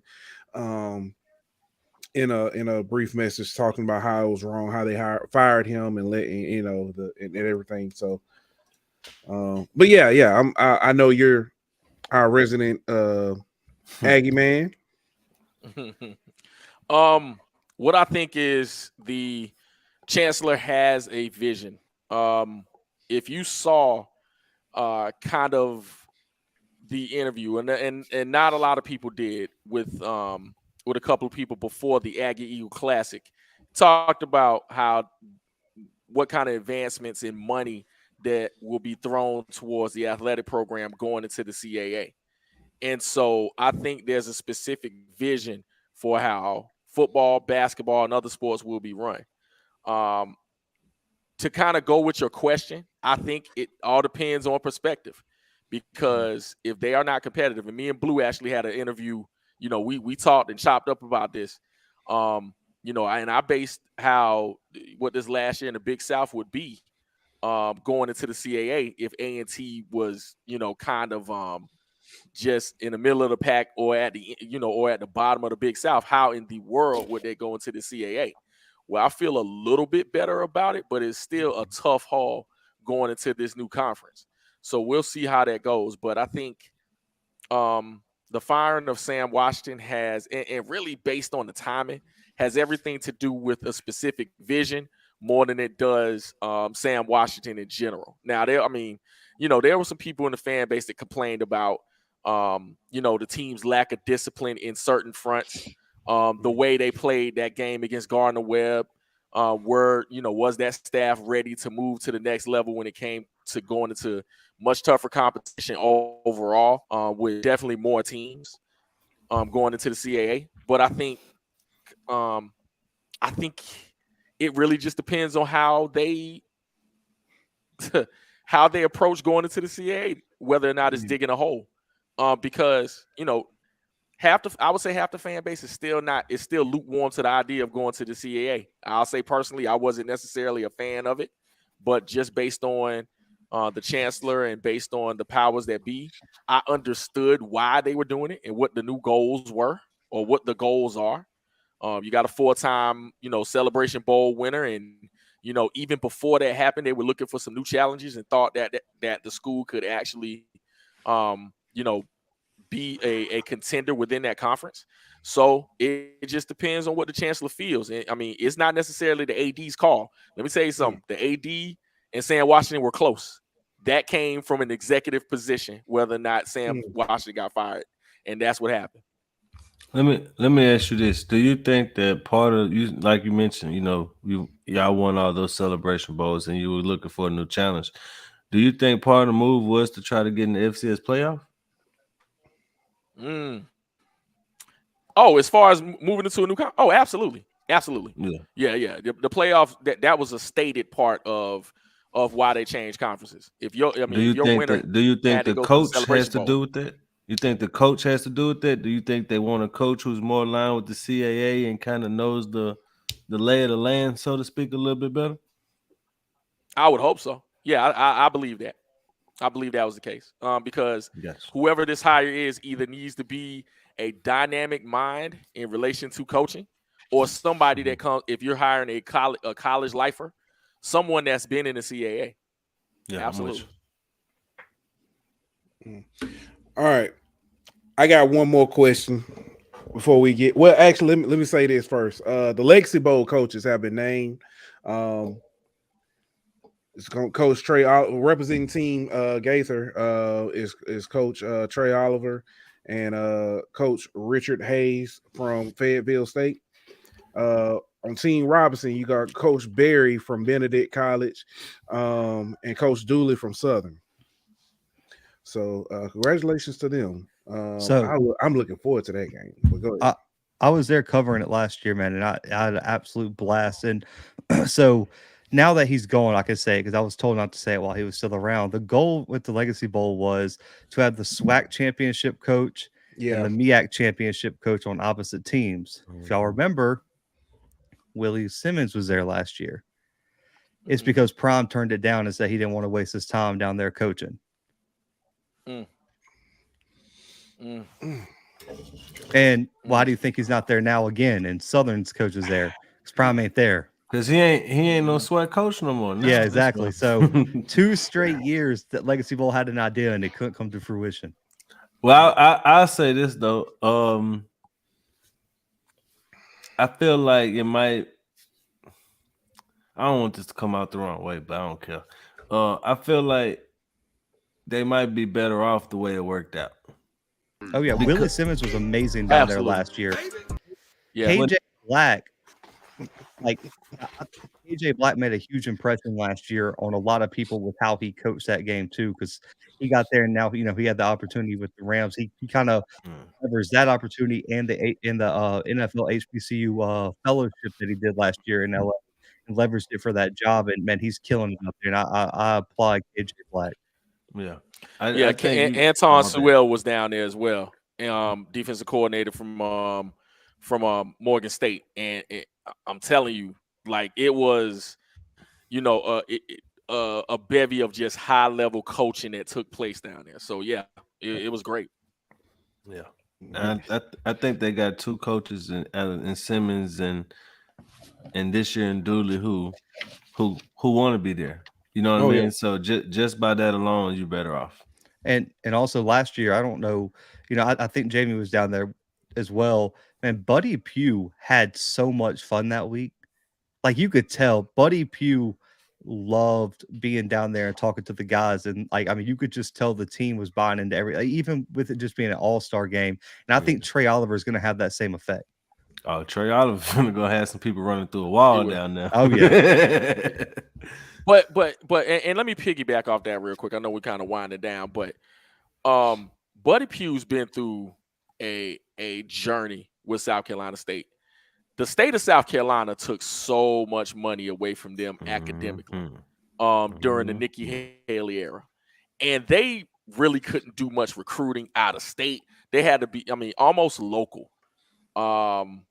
So once funds started kind of being rechanneled back to South Carolina State, you could kind of see them be able to do some things extra.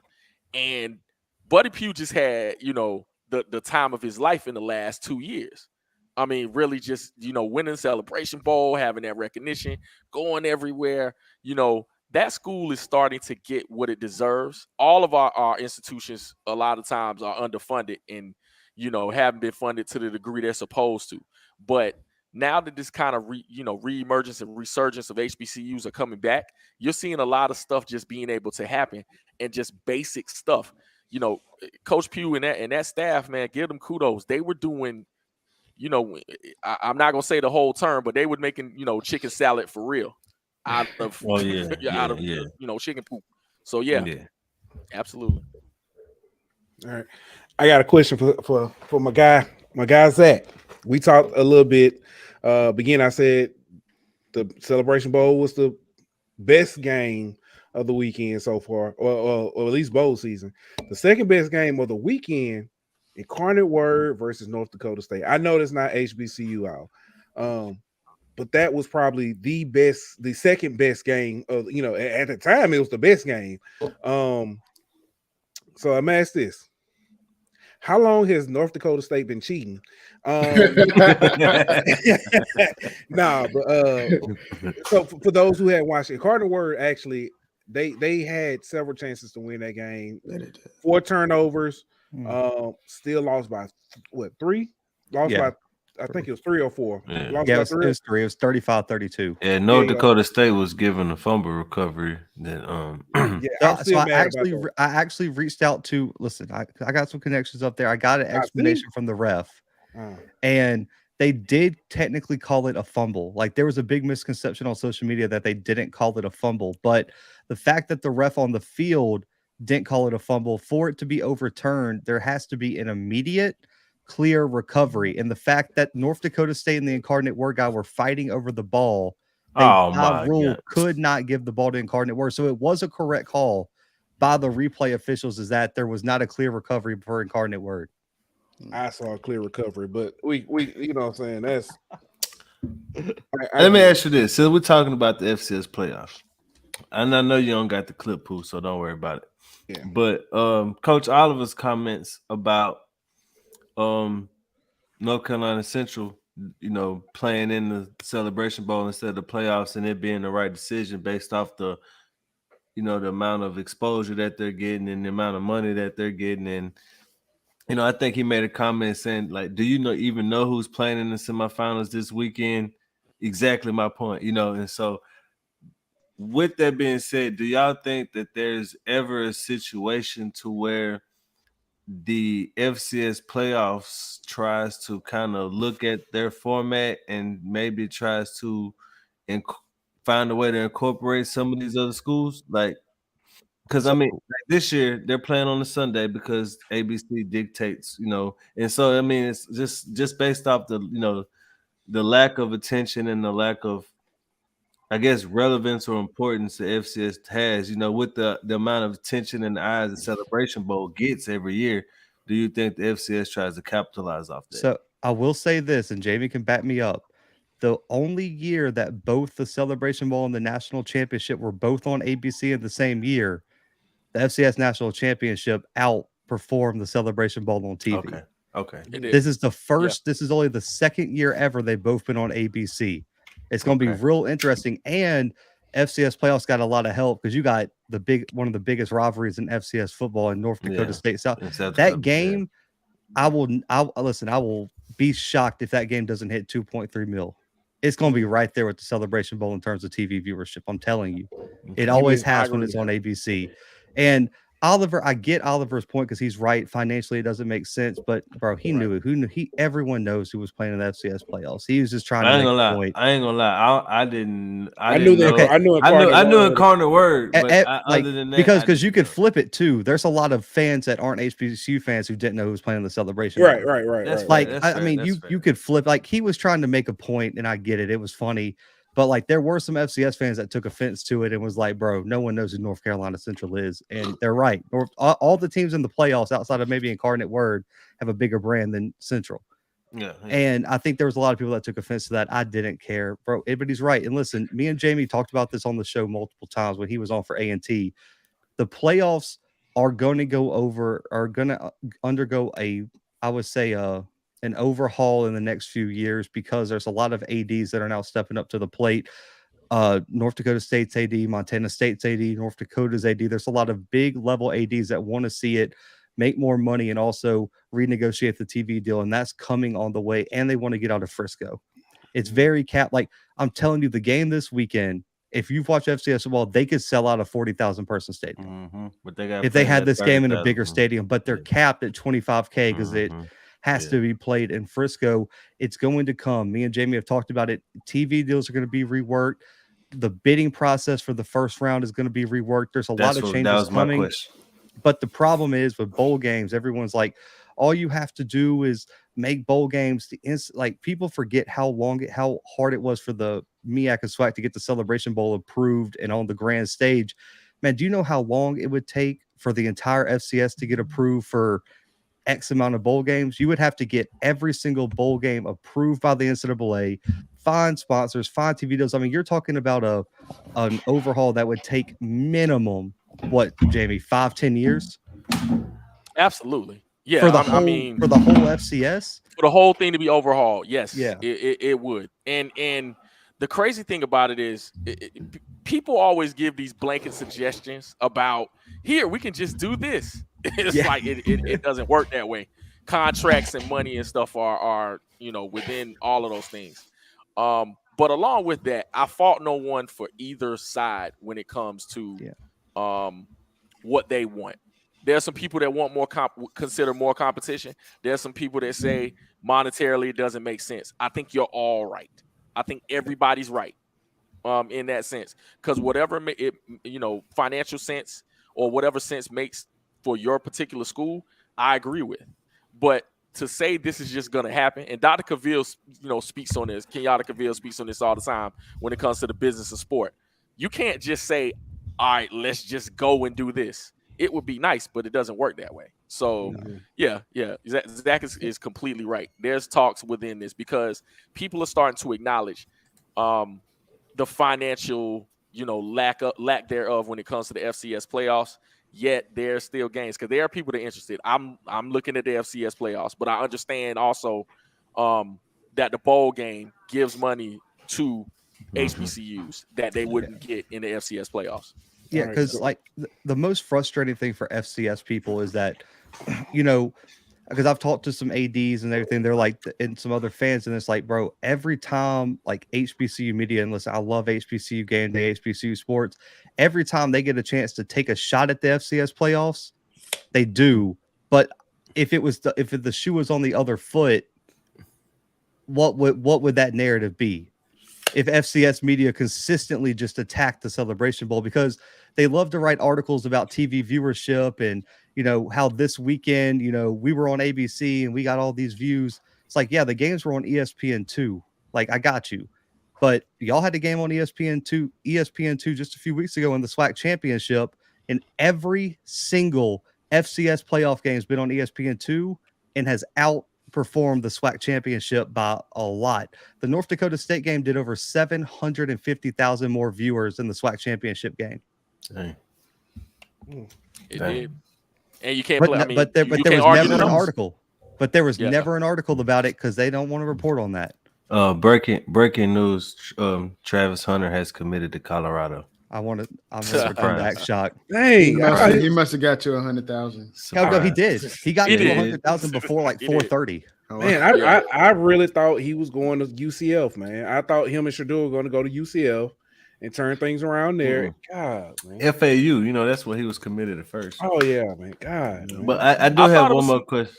Go ahead, Jay. Oh, go ahead. No, I thought it was some fire or some smoke to him possibly going to Georgia. They put together a nice NIL deal, and I guess he didn't take it. Surprise. Well, Deion did say, "I'm gonna bring my sons with me." He said, "Go ahead, Ant." He did. Anyway, I got a question. I think I saw you post this, Jamie. I could be wrong, but I saw hypothetical Celebration Bowl where they had Division II Celebration Bowl and obviously the Celebration Bowl as we know it now on the same weekend. I just wanted to kind of toss that around with y'all and see, do y'all like the idea? Is it possible? Do you think it could be something we could see in the future? Well, I'll address it just because I posted it. I saw it on someone else's post, and in theory, it's a great idea because I think it would round out the weekend. But you have to understand, unlike the FCS playoffs, Division II's HBCUs have been quite successful in the playoffs. Very. And so I understand if they wouldn't want to do it.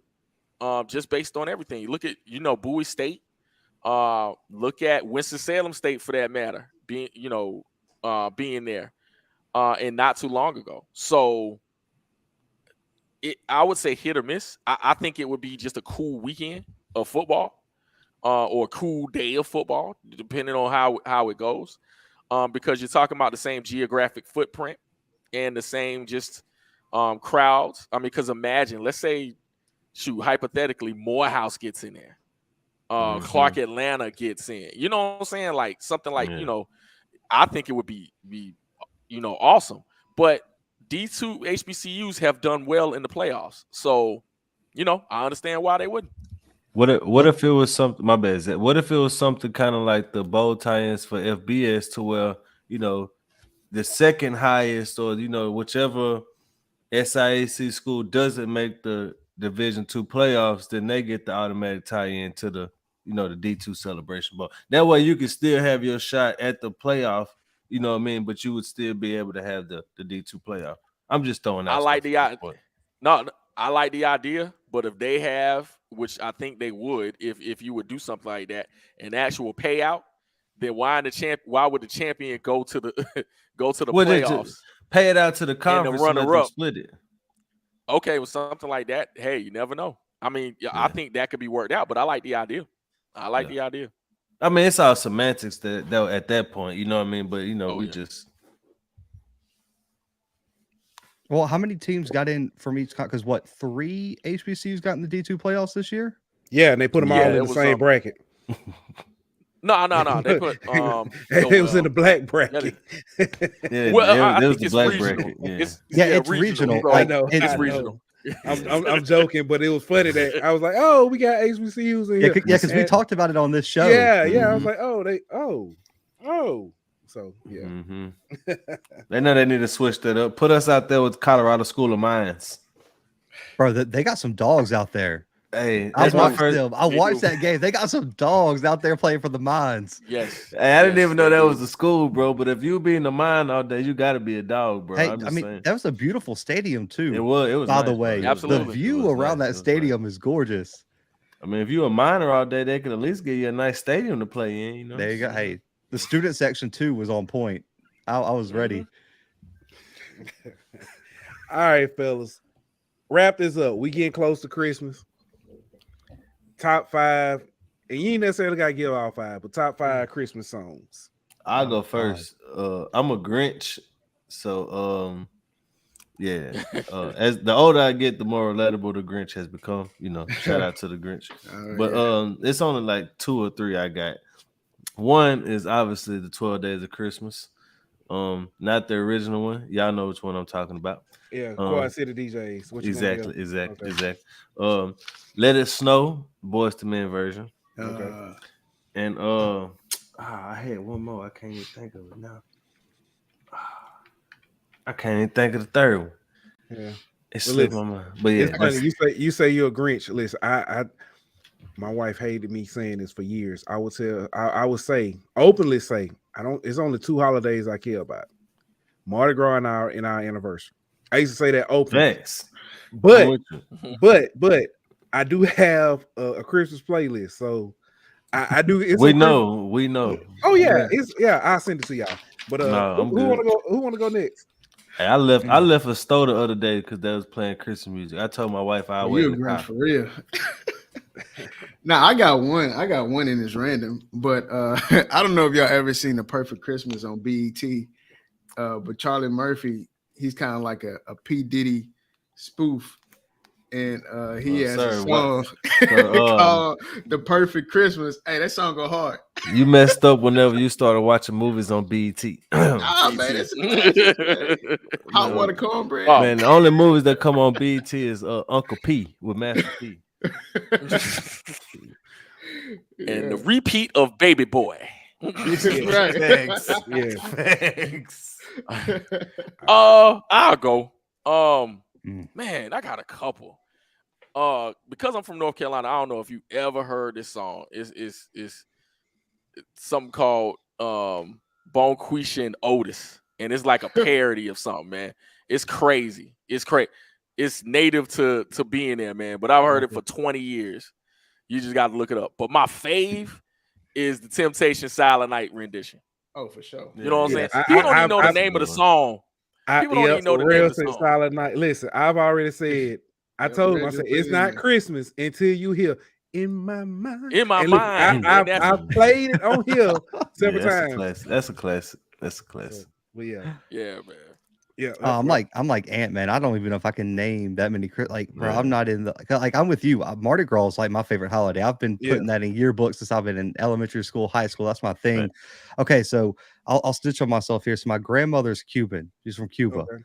Bro, Feliz Navidad for the 50th time when everyone's liquored up, playing hearts at the table. You gotta be drunk though. It hits. You gotta be drunk. Whenever she had some like Spanish CD. I don't even think it's like the actual Feliz. It's probably some cover by like some Spanish artist. Man, he gets into it. I'm telling you, it's different. When I was a kid, that's the only Christmas I knew all the words to Feliz Navidad. Hey, I'm with stay with her. You know the that's it right there. Shout out to Chuck. What do the lonely do at Christmas? That's the song right there. Oh yeah. Shout out to Chuck. You can. Boy, listen, I'm not entertaining Rev. Listen, he said, "Tell Daniel you can make babies." Hey, I know that's what he was doing on this. His I told him you ago. said that. Hey, I said, did you hear Daniel message? He said, "Nah, I cut it off by then. I cut it off." He's handling business. But, hey, one song, Christmas song I would throw away though is Mariah Carey's song, "All I Want for Christmas." I hate that song. Just we all know. I feel like it's so overplayed. Yeah, it is. We all know that Michael Bubbles is really like the person you're supposed to play at Christmas time. Is that like Dylan actually? Because you mentioned Feliz Navidad, we was brushing our teeth. He said, "Daddy," he said, "Alexa, play," and then he looked at me and said, "Daddy, what's the Mexican Christmas song?" And I said, and then it started playing. So but yeah, Michael Bublé, yeah. Hey, listen, man, the Cubans get down to it too. My grandmother's straight from Cuba. She loves it. Yeah. All right. Y'all ready for this list? It's a short one. So y'all name some of them, but my honorable mention, Santa Claus Coming Straight to the Ghetto, Snoop Dogg version. Okay. Yeah, that's cool. That's cool. I like it. All right. Number 5, Christmas in Hollis, Run DMC. Yep. Gotta have it. You was listening to it. It's Christmas time. Okay, in Hollis. Okay, I'm yeah. Queen. Yeah, Mom's cooking chicken and collard greens. Yeah, all right.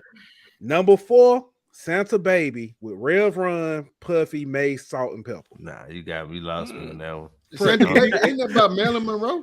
I don't think I've ever. Yeah, but Marilyn Monroe. Yeah. She does. No, Eartha Kitt actually, but no, there is shout out Eartha Kitt. Yeah, but no, this is this the version I'm talking about. Marilyn Monroe. Keep going, Pooh. Keep going, Pooh. I think keep going, Pooh. The next one is Santa Claus is Coming to Town, Jackson 5. Keep going, Pooh. Number 2, what you gonna get her for Christmas? Hey, some diversity in your. I don't need nothing. First of all, what I am gonna do, this is my list. It's diversity. That sound pretty. That man had Run DMC, Snoop Dogg, the Jackson 5. That sound the diverse Black to me. Panther list of Christmas. Is this not HBCU hour? You want diversity? Hey Zach, thank you for coming on the show. We love that you're there. You go, diverse. All right, number 1, Silent Night, Temptations. It ain't Christmas until you hear. Oh man. What you got one too? And for Dylan, another honorable mention, Rudolph, the Red-Nosed Reindeer, Temptations version. He went crazy. Hey, my honorable mention is whatever song it is off the movie This Christmas. You talking about Chris Brown? Yeah, that song. Yeah, I like that. Yeah, that song. Yeah. Oh, you talking about? Hey, Chris Brown makes some good Christmas songs though. Oh, you talking about? That's the only song I've ever heard. Hey, all his songs are a hit. Ba-doom. Jesus. Hey, but whatever Jacquees was singing on TNT the other night was not in my top 5. That right there was terrible. Any song he sing is not in my top 5. It's terrible. He said he the R&B king though. Mm-hmm. I almost said, boy, boy, I better be. Don't do it. I got a little bit of restraint, boy. But hey, it is we got one more next week, but be the last one of the year. Last HBCU of the year. We started getting ready for basketball or get more into basketball season. Hey, shout out to Mo Williams. They almost pulled off a nice little win versus Alabama the other night, but Alabama pulled it away from them in the end of the second half. But they hung in for a pretty good bit of that game. Yeah. I want to personally, you know what I'm saying, while we got y'all on here, Zach and Jamie, I want to personally say y'all thank y'all for y'all contributions. You know what I'm saying? Every time y'all come on the show, always dropping facts and knowledge and stuff. It truly means a lot, you know, because, you know what I'm saying, y'all can be doing anything in the world, but you're here with us, and we apprite that. You know what I'm saying? Shout out to appreciate y'all, man. Appreciate y'all having me, for real. Thank you, guys. And again, I got to say this too, man. Like I said, back in June, you know, when my mom passed, y'all were the first ones to reach out. One of the first ones to reach out, man. And I will be always grateful for that. So I appreciate it. Yes, hey, you returned the favor by helping us find SWAC Media Days like a month later. Yeah, I got you. And we didn't even know who each other was. None of that. Yeah, it's funny. You talk to somebody for, you know, say what, you know, say couple weeks. Months on, so, you know, talking back and forth. Like, hey, that man looks familiar. On Twitter, then that man turned around and was like, y'all know what SWAC Media Days at? Nah, we trying to find it too. Bro, they did have it in the back corner. You had to go through like 4 different corridors, had to cross the parking lot. They had to search for it. You did. Yeah, it was a quest. Well, next year, Zach, we're gonna have to link up since we know you're gonna be there. Hey, for sure. I know I saw Jamie there. I must have missed. Listen, there was too many rooms, there were too many tables. I probably missed way too many people. we were right side. We were starstruck and saw Dion and went crazy. I don't know what. Not gonna put that on me, bro. But I ain't gotta worry about that this year though. I was just about to say it should be a little less crowded this year, you know. So yeah. Well, depending on who, never know. But Thor Cookman might hire Ed Reed. We'll see. Oh man, yeah, trouble. You want to come say something? Want to tell everybody Merry Christmas? Okay, all right. Well, ladies and gentlemen, that is it. We'll be back. No, you can't say nothing nice. You missed your opportunity. Stop. I gotta end the show now. Thank everybody. We'll be back next week. And like that, we out. Who is SWAC? If ain't SWAC, who is SWAC? If ain't SWAC, who is SWAC? If I ain't SWAC, who is SWAC, baby?